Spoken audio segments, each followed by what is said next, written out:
18 नवंबर 2021 हिंदू का जो आर्टिकल है वो आज हम देख लेते हैं। तो पहला आर्टिकल ये है। तो इस आर्टिकल में क्या बातें हुई है पहले वो देखते हैं। इस आर्टिकल में बात की गई है कि सुप्रीम कोर्ट ने बुधवार को पंजाब और हरियाणा उच्च न्यायालय के पूर्व न्यायाधीश न्यायमूर्ति राकेश कुमार जैन को लखीमपुर खीरी हत्याओं और हिंसा की समयबद्ध जांच की निगरानी करने के लिए नियुक्त किया, ताकि इसके परिणाम में पारदर्शिता, निष्पक्षता और पूर्ण निष्पक्षता सुनिश्चित की जा सके। तो यह आर्टिकल पूरी तरह लखीमपुर केस के ऊपर है, लखीमपुर खीरी केस के ऊपर। चलिए अगला आर्टिकल देखते हैं। अगला आर्टिकल ये है और इस आर्टिकल में बात की गई है कि भारत के मुख्य न्यायाधीश एनवी रमना ने बुधवार को नौकरशाही की जड़ता को फटकार लगाई, जो प्रदूषित हवा को साफ करने के लिए वाहनों को रोकने से लेकर आग बुझाने तक आदेश पारित करने के लिए अदालत का इंतजार करती है। फिर आर्टिकल में बात की गई कि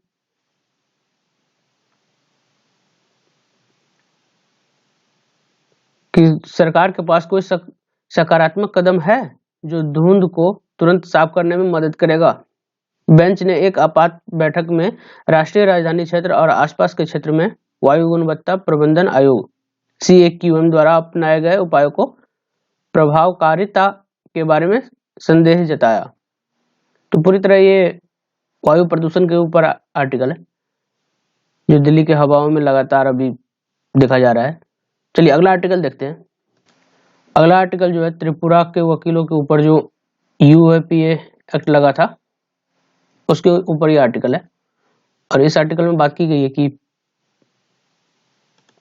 भारत के मुख्य न्यायाधीश एनवी रमना के नेतृत्व में सुप्रीम कोर्ट की एक विशेष बेंच ने त्रिपुरा पुलिस द्वारा किसी भी जबरदस्ती कार्रवाई से गैर कानूनी गतिविधि रोकथाम अधिनियम यानी UAPA के तहत बुक किए गए 2 वकीलों और एक पत्रकार की रक्षा की।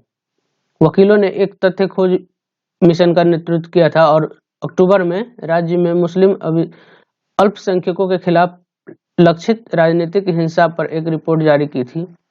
और पत्रकार ने ट्वीट किया था, त्रिपुरा जल रहा है। फिर आगे बात की गई कि अधिवक्ता मुकेश और अंसारुल हक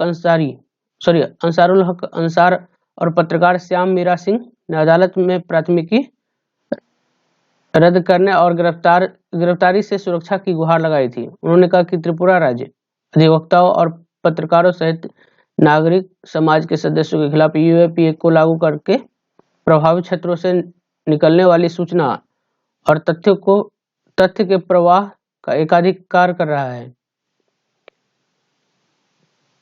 चलिए नेक्स्ट आर्टिकल देखते हैं। नेक्स्ट आर्टिकल ये है और इस आर्टिकल में कहा गया कि नया पाक कानून ने यादव को अपील दायर करने की अनुमति दी।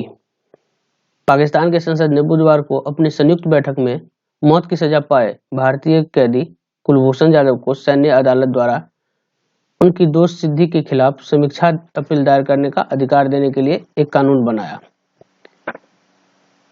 51 वर्षीय सेवानिवृत्त भारतीय नौसेना अधिकारी श्री यादव को अप्रैल 2017 में जासूसी और आतंकवाद के आरोप में एक पाकिस्तानी सैन्य अदालत ने मौत की सजा सुनाई थी। फिर इस आर्टिकल में बात की गई है कि श्री यादव को काउंसलर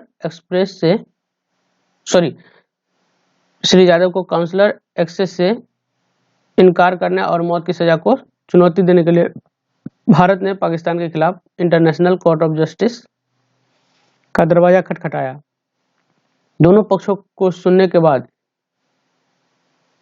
ICJ ने कहा 2019 में एक फैसला जारी किया जिसमें पाकिस्तान से श्री यादव को भारत काउंसलर एक्सेस देने और उनकी सजा की समीक्षा सुनिश्चित करने के लिए कहा गया। और फिर अंतर्राष्ट्रीय न्यायालय विधेयक 2021 का उद्देश्य ICJ के फैसले के तहत दायित्व को पूरा करना और इसे कानून मंत्री नसीम द्वारा प्रस्तुत किया गया।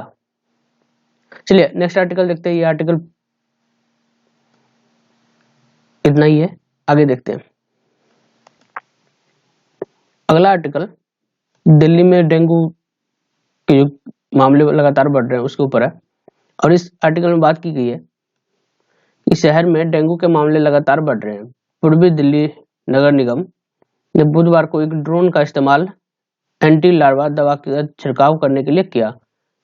मेयर श्याम सुंदर अग्रवाल ने कहा कि pilot project Yamuna bank metro station के पीछे किया गया। उन्होंने कहा कि ड्रोन में 12 से 13 लीटर एंटी लार्वा दवा ले जाने की क्षमता है और यह 3 किलोमीटर तक की दूरी तय कर सकता है। और यह पहल अच्छे परिणाम दिखाती है, तो हम कई क्षेत्रों में ड्रोन तैनात करने की योजना बना रहे हैं।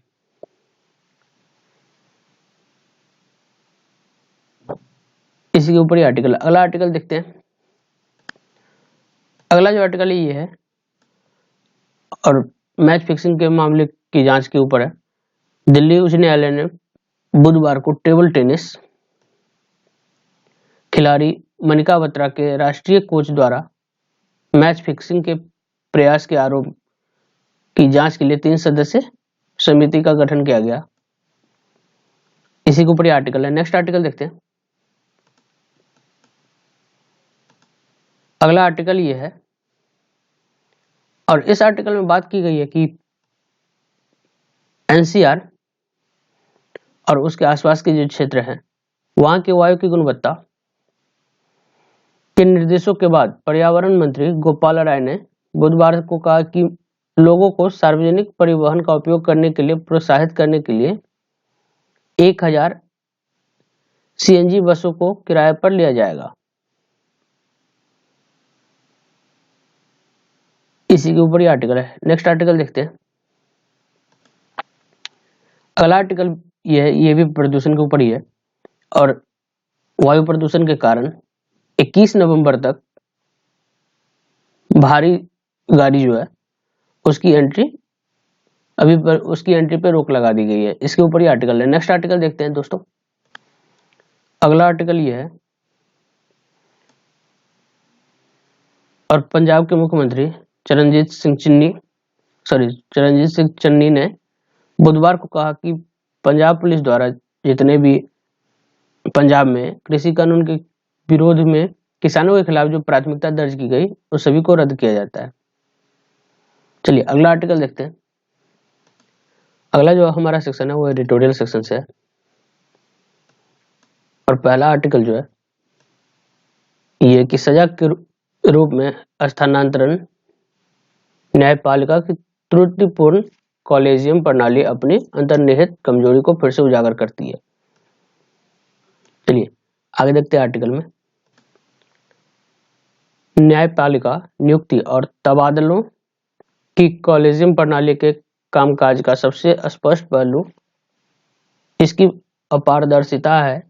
जिन निर्णयों का कोई स्पष्टीकरण नहीं होता है या उन्हें केवल इससे प्रभावित न्यायाधीश के कामकाज के बारे में अपनी उनकी अलग जो धारणा के संदर्भ में समझाया जा सकता है।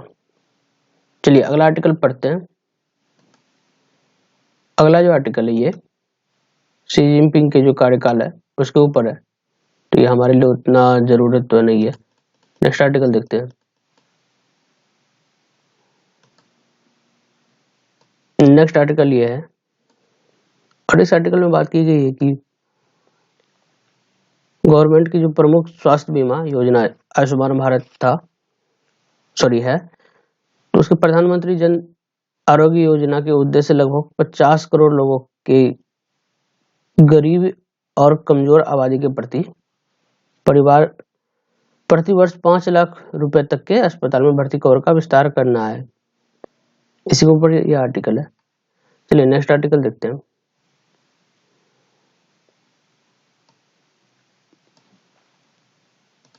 हमारा अगला आर्टिकल ये है, और इस आर्टिकल में बात की गई है कि सर्दियों के आगमन से पहले राष्ट्रीय राजधानी क्षेत्र यानी एनसीआर, दिल्ली एनसीआर में जो है घटनाओं का एक परिचित क्रम सामने आता है।